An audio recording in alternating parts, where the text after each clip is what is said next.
अब प्रत्येक समाज में प्रत्येक बुजुर्ग अपने बच्चों को, माता है या पिता, दादा है या दादी जी, वो शिक्षा अच्छी देते हैं, और फिर भी समाज गिर गया। सतर कितना संत जन से भी सत्संग कर रहे हैं, और संतों की कोई कमी नहीं है। वर्तमान में तो विशेष बोलबाला है संतों का, और श्रद्धालुओं की कोई कमी नहीं, और समाज गिरता जा रहा है। किसी का कोई असर नहीं, किसी प्रकार की कोई मर्यादा नहीं रही। इसका कारण ये रहा कि उन संतों की शब्द में शक्ति को नहीं, और उनसे उनके असर नहीं हो सकता उन बच्चों के। वो तो श्रद्धालु हैं, परमात्मा के प्यारे हैं, परमात्मा के इच्छुक हैं, चले जाते हैं, थोड़ी बहुत देर सत्संग अच्छा लगता है, सुन भी लेते हैं, लेकिन बाहर आकर के उनके वही कर्म प्रारंभ हो जाते हैं, क्योंकि न तो उनके कोई कर्म प्रारब्ध के कर्म संस्कार समाप्त होते जिस कारण से उनको सुख हो, ताकि वो बुराइयों से बच सके। पुण्यात्मा,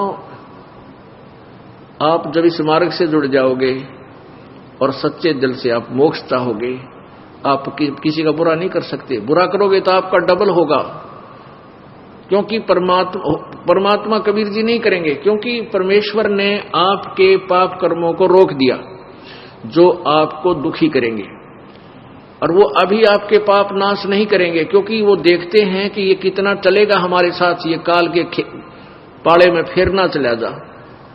तो उससे क्या करेंगे, वो आपके पाप कर्मों को रोक देते हैं, और आपको राहत मिलनी प्रारंभ हो जाती है।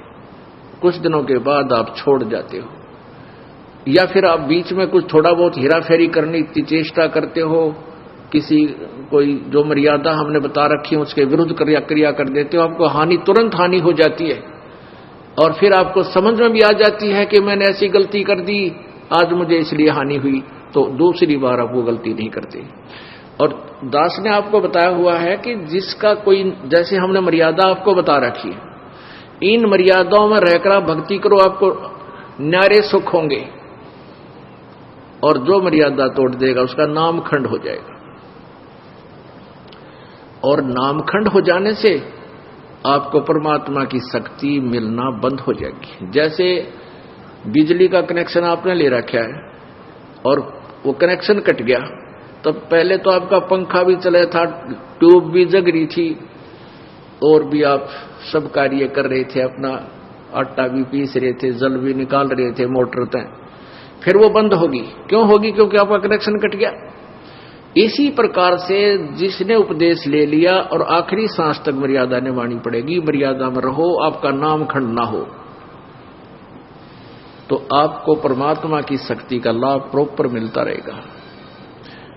तो ऐसे जब आप मर्यादा खंड कर देते हो, आपका कनेक्शन कट जाता है, तो आपको राहत मिलनी बंद हो जाती है, दुख आ जाते।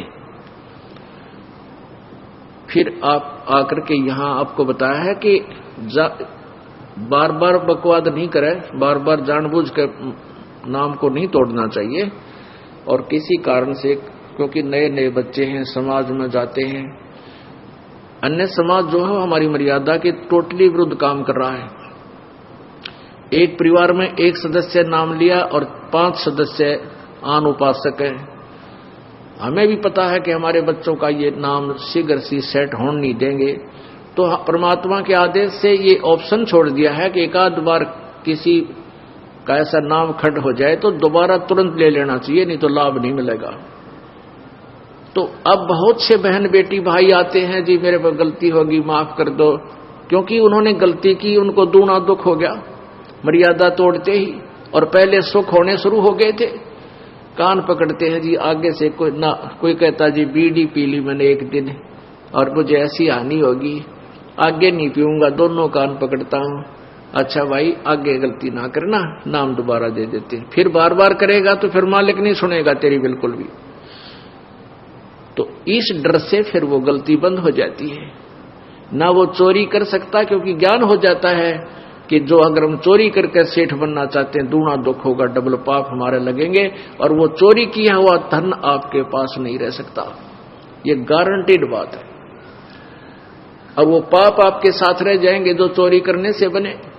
एक भक्त का इकलौता पुत्र था और उसके दोनों गुर्दे फेल हो गए। उसने बताया कि मेरा इकलौता पुत्र था और दोनों गुर्दे फेल हो गए, उसके ट्रीटमेंट में मैंने लगभग 3 लाख रुपए, 3.5 लाख रुपए लगाए, यानी 10-15 साल पहले की बात है। वो कैसे लगे? पहले तो झाड़े झपटियां वाले के चक्कर में फंस गया, फिर डॉक्टरों के, लोकल डॉक्टरों के चक्कर में फंसा रहा, फिर पीजीआई दिखा रोहतक में बहुत देर हो चुकी थी, कहने के दोनों गुर्दे कंडम हो गए और ऑल इंडिया इंस्टीट्यूट दिल्ली ले जाओ।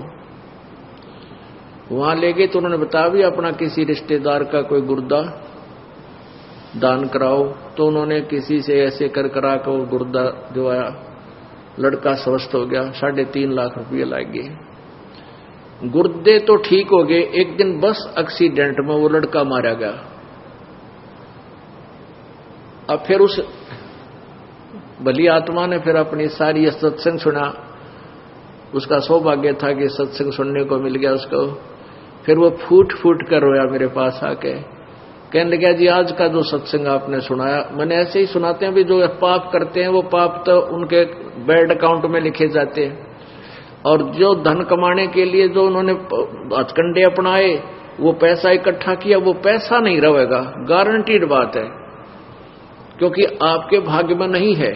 और प्रारब्ध से अधिक तुम चेष्टा भी करते हो करके इधर उधर से, तो वो किसी ना किसी से तरीके से आपका खत्म होगा। किसी की भैंस मर जाएगी, किसी के बिजनेस में घाटा आ जाएगा, या कोई और कारण बन जाएगा, कोई बीमारी लग जाएगी, वो पैसे आपके ऐसे जाएंगे और वो पाप सुरक्षित रह जाएंगे आपके, वो धन नहीं रहेगा। धन रहेगा कबीर परमात्मा की भक्ति से, आपके भाग में ना होगा तो भी वो लिख देगा इसके पास वो पावर है। तो उसने फिर बताया कि आपने सही बताया जी, मेरे साथ ऐसे ऐसे बनी, मैं बहुत निकम्मा आदमी था। पहले ये रिफल आती थी, इन टेप कैसेट चाले थे, सन 1978-77 की बात बताओ था, और उन टेपों में ये कैसेट डाला करते, उसके ऊपर मोहर मारता सोनी की और लाता वहां तोल के भाव तो वो रिफल, और वो कैसेट बनवा के उसका सारा खर्चा मेरा 2 रुपया का एक कैसेट पाया करता, 2-2.5 रुपए का भर के भी सारा कुछ कर लेता था। और मैं सोनी की बना के मोहर लाकर उनको 30-30, 35-35, 25-25 की बेचा करता था। और थोड़े से दिना मेरे पास बहुत पैसा हो गया। फिर मेरा इकलौता पुत्र बीमार हो गया, कमाए होंगे 2 लाख, लाग गए 3.5 लाख। उस समय 2 लाख बहुत मुश्किल से कमाए जाते थे। और बेटा भी ना रहा, जिसको सुखी बनाने के लिए मैं ये पाप किया करता था कि मेरा बेटा सुखी रहेगा, कारों में चलेगा, इसके लिए घना धन जोड़ दूं, वो धन रहा ना वो बेटा रहा। तो पुण्यात्मा, फिर ये परमात्मा की वाणी से आपको डर लगने लग जाएगा, आप पाप नहीं कर सकते। तो ये अब समाज सुधार होगा, क्योंकि जो लाभ आप स्वयं बुरे कर्मों से करना चाहते थे वो पैसा आपके पास नहीं रहेगा। और परमात्मा कबीर जी की भक्ति में इतनी शक्ति है कि आपके प्रारब्ध में नहीं है तो भी लिख देगा, तो भी आपको दे देगा, यदि वो आवश्यक समझेंगे तो।